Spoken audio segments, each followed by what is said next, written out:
Majesté, le roi Farouk vous a épargné la vie à Rome, qu'il considérait comme ville dangereuse, non sécurisante. Les agents de service de renseignement égyptiens s'y trouvaient. Il décida de vous installer ainsi que vos sœurs en Suisse. Vous avez habité QI avec deux gouvernantes, mademoiselle Simone Tabouret et Miss Anne Shermside, ainsi que votre garde-corps albanais, Rustam Abdelrahman. Les princesses Ferial, Fauzia et Fadia étaient à Lutry. Elles venaient vous retrouver tous les dimanches, passer la journée avec vous. Votre mère, Nariman, était au Caire. Un enfant loin de son père. Un enfant loin de sa mère. Un enfant loin de ses sœurs, donc de sa famille biologique. Ça a dû avoir été une dure épreuve pour vous. Les séquelles de ce déchirement familial sont toujours apparentes dans votre vie. Vous avez souffert. Je pas, sans doute, mais j'en ai pas vraiment ressenti, le ressenti comme ça. Moi, je suis d'un tempérament assez solitaire, donc de toute façon. Donc j'apprécie beaucoup la tendresse que m'ont offert mes sœurs, ma nurse anglaise qui a joué le rôle de mère pour moi. Bon.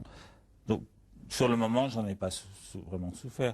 Le moment où l'autorité paternelle m'a manqué, c'est après sa mort malheureusement. C'est quand je suis devenu étudiant. Là, j'étais un peu déboussolé à ce moment-là. Donc, c'est entre l'âge de 16 et 22 ans. C'est là où j'aurais bien aimé pouvoir avoir ses conseils. C'est à ce moment-là mon père m'a beaucoup manqué. Mais mon enfance a été assez heureuse. Dieu merci. C'est ainsi que vous la qualifiez. Oui. Oui, quand même. Majesté, à quel âge vous avez retrouvé votre mère? J'ai eu quelques contacts en Suisse quand elle est venue. Je l'ai surtout revue lorsque j'ai eu l'âge de 20 ans. Je l'ai revue à Genève et à Paris. Donc, elle vous a laissé, vous aviez 2 ans, Oui. Et elle vous a retrouvé à l'âge de 20 ans. Oui. Est-ce que vous l'avez pardonné? Je lui ai dit que je lui avais pardonné et c'est ce que j'ai sincèrement essayé de faire. Maintenant, est-ce qu'on peut effacer toutes ces années où elle n'était pas auprès de moi? Non, on ne peut pas les effacer. Mais moi, j'ai essayé de le comprendre aussi, quel a été son point de vue, parce que elle a certainement souffert aussi de la situation et du caractère de mon père qui n'était pas facile non plus. Moi, j'ai essayé en tant que fils de l'aider. Elle a eu des problèmes de santé, j'ai essayé de l'aider aussi.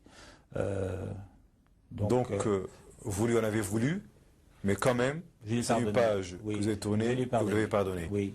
Est-ce que vous pensez que la reine Nariman a été victime de sa mère? Certainement, oui.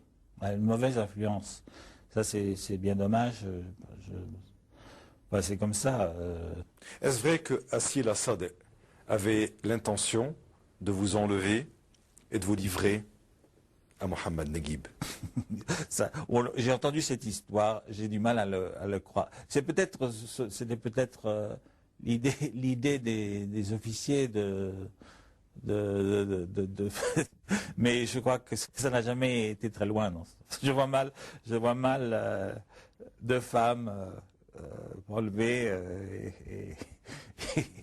et en plus mon père. Mais ce qui est sûr, c'est que mon père se méfiait et qu'il mettait un Albanais toujours à côté de moi quand elle venait me voir. Ça c'est vrai. Majesté, vous êtes quelqu'un de docile. Vous êtes quelqu'un de pacifique et de paisible.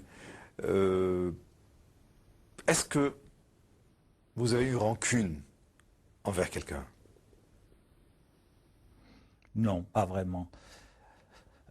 Surtout maintenant que je vois que les gens commencent à reconnaître le rôle de notre famille, qu'il commence à voir à reconnaître la personnalité, que mon père était un homme généreux, qu'il a essayé de faire des choses pour son pays, qu'il a réussi certaines choses, et que le jugement de l'histoire maintenant devient plus équilibré.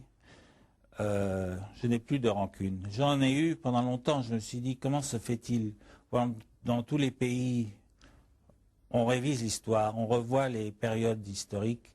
Au bout de 20 ans, on commence à avoir un jugement plus équilibré. En Égypte, ça a pris beaucoup de temps. Ça fait 50 ans qu'il y a eu la révolution.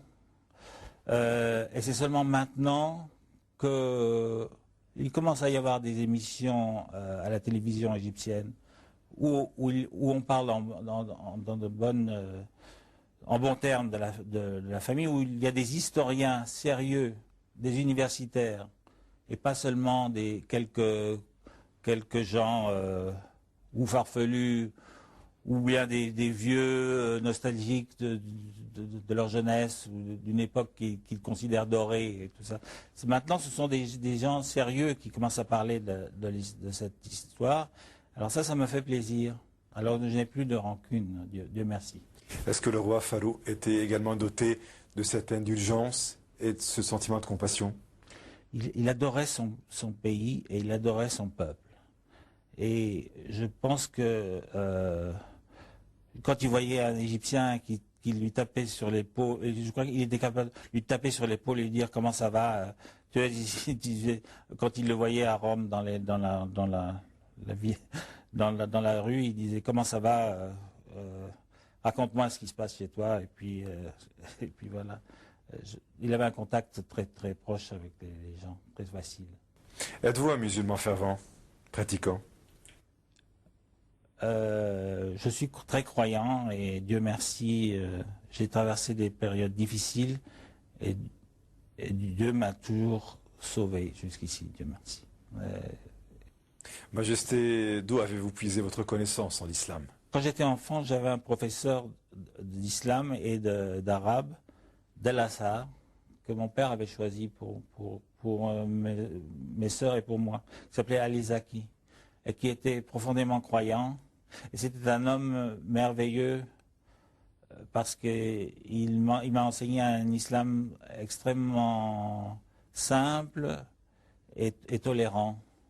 Et ça, j'en ai toujours gardé le souvenir. Et c'est lui qui m'a appris les prières, parce qu'il y avait peu de gens qui me parlaient en arabe dans la famille. Il était quasiment le seul. Et c'est lui qui m'a aussi parlé de mon pays.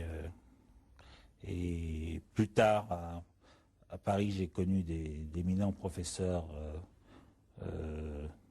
et des religieux. Moi, je vois l'islam comme une religion qui veut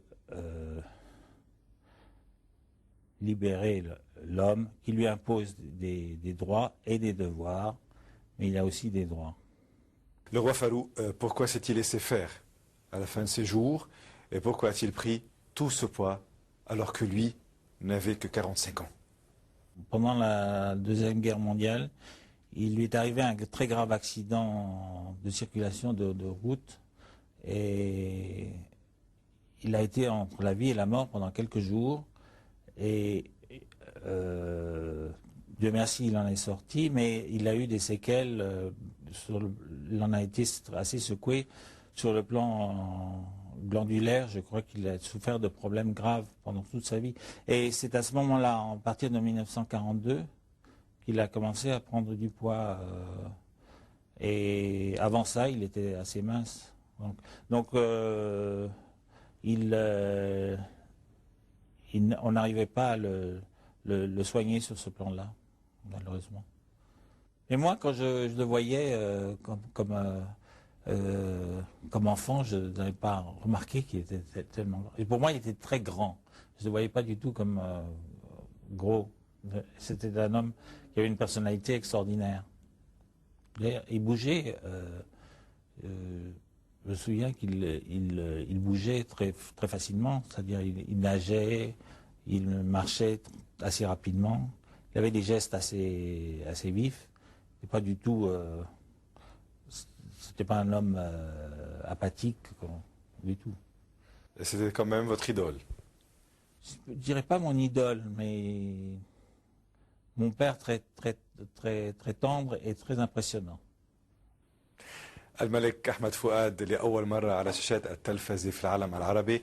نعود ونتابع حوارنا معه بعد هذه الاستراحة. خليكم معنا أصدقائي المشاهدين.